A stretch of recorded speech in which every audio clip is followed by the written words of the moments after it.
Hello, my name is Joshua Stonefield, and I'm 17 years old. I live in Burnsville, Wisconsin, and I will never leave it. Too many memories haunt me here. My brother David died a few months ago by a deranged killer. That moment destroyed me. I've grown fat, I've dropped out of high school, I've destroyed my life. And it's my fault he's dead.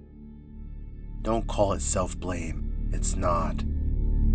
I showed him the job application. He worked as a pizza delivery boy at a hole-in-the-wall pizza shop.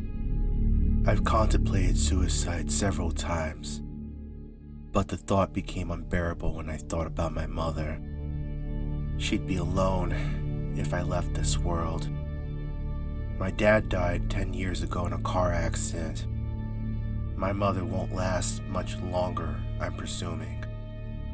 His death hit her hard. I only have one friend left, Bill Brown. He is also 17 years old and he stayed in school unlike me. He deserves a good life. He's always stuck by me. Always. Even when we explored the house where one of Burnville's famous happenings occurred. That's not the story I'm telling you, though. This is much darker and much, much more terrifying. I sat alone in my room, on my bed, staring at the TV. Bill was bringing my groceries to me. I felt bad about him doing that. I hadn't asked him, but he knew if he didn't, I wouldn't, and I would starve myself to an early grave. The news was on. I was watching intently, a story about an invisible man who was going rampage. I laughed at the utter stupidity. Fools don't see this as fake? I said, shaking my fat head. I reached for the plastic, grease-stained TV remote. I pressed a small rubber button to change the channel to something less preposterous. I switched it to some game show. I sat there amazed with myself. Astonishing. A skinny kid became severely obese in less than 3 months. My stupidity got the better of me, and I let myself go. I was a top performer at the varsity basketball team at Burnsville High. I owe my life to Bill. I picked my fat behind up off the old bed, stood still for a moment thinking whether to follow through on my plan. I tried pulling on my shoes. Somehow, my large feet managed to squeeze inside, grabbed my keys and stuffed them into my shorts. I yanked open the door and closed it behind me. The lights in the hall were blinding. I blinked rapidly, trying desperately to see the world again. I walked down the hall looking at the golden numbers embedded into tens of doors on my floor. I stumbled into the sunlight and froze in its light. I looked around for my car. I barely knew what it looked like anymore. I saw trees for the first time in months. The air tasted fresh and clean. It was mesmerizing to see the world again. I felt like a baby may feel, witnessing life for the first time. I found my car, not by the license plate or even the brand. I was the proud owner of the ugliest car in Burnsville. It was a greenish yellow Honda, just like David's. I thought, fighting back tears. God knows how old the hunk of metal was. It was covered in dust, dirt from sitting still for months. When I locked myself away, I had no intentions of coming out of my chamber. I had no clue where Bill lived, but I made it my mission to make it to his home. I saw an older woman, probably in her early 40s, walking down the sidewalk. I stopped her and asked, "Do you happen to know where Bill Brown lives?" She thought for a second and spoke. I'm sorry, who are you? Joshua Stonefield. Bill is my friend, I replied quickly. Oh my gosh, how didn't I recognize you? I was your 8th grade teacher, Mrs. Williams. We stood for a while. So, do you know where Bill lives now? I asked again. Oh yes, he lives right next to the Quick Trip. Mrs. Williams told me. Thank you, I said and climbed into my car. The engine roared back to life when I popped the key into the ignition lock. I drove slowly to the Quick Trip and pulled into the parking lot. I didn't need to get gas, just a gift for Bill. I grabbed the extra $10 bill I kept in the glove box and strode into Quick Trip. The cold air from the store hit me like a wave. It was refreshing and felt great after getting out of my stuffy car in the middle of summer. I saw a box of assorted chocolate and snatched it up and brought it to the cashier. "Josh?" he asked. "Oh shit, man. I haven't seen you in months. Where were you?" "I was home," I spoke. His name was Tom Wilford. Just another faded memory from high school. "The whole time? Why?" "Oh. I'm so sorry, Josh. I should have known," he said. "Don't worry about it.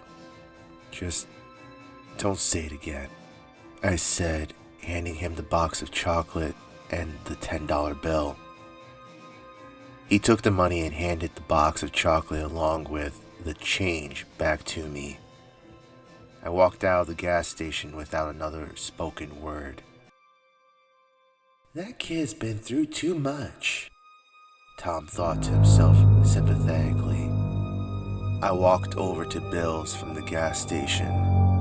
I walked quietly up the path to the house. A loud crash came from in the house.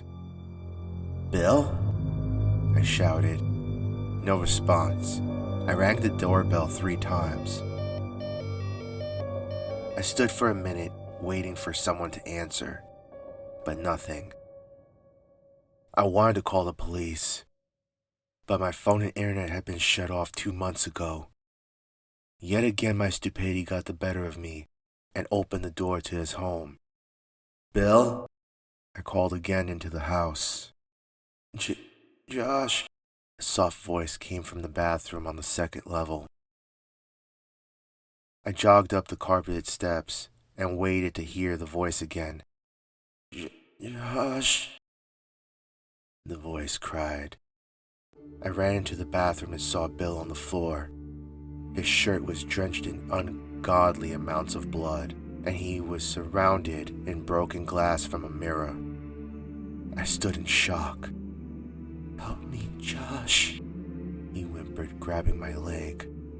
"Who did this to you?" I asked urgently. "Have you seen the news?" "He did it," he replied to me, tears rolling down his face. No, that's just a prank. It can't be real," I said back. "Look," he moaned. He pointed at a shard of broken glass. A man stood looking me inside the glass. His face seemed burnt off, and he was clutching a bloody glass shard. He had chunks of missing flesh. He stared at me, but never moved. Suddenly, my chest exploded in pain. I tore off my shirt, exposing deep red slashes in my chest. They spelled Bill. I howled in pain. After several minutes, the pain calmed down.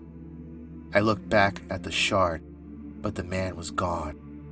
I looked down at Bill, only to see his mangled corpse. He was gone. The last person who really cared about me.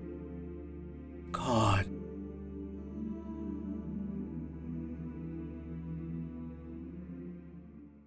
Hello, our lovely children of darkness.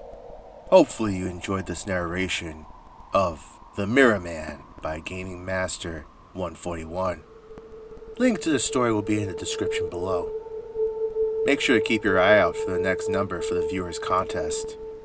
We will have another story sometime next week for sure.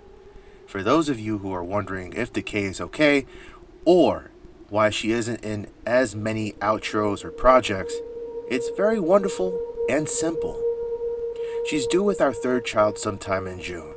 So, I've been busy trying to make her life a little more comfortable, since she'll have to produce another narrator practically soon. Last thing to address is to thank you guys so much for your love and your support as well, as it helps our channel to continue to grow. We have reached 152 subscribers at the recording of this video, and to me, that's freaking crazy, and I would like to say that on behalf of Decay as well.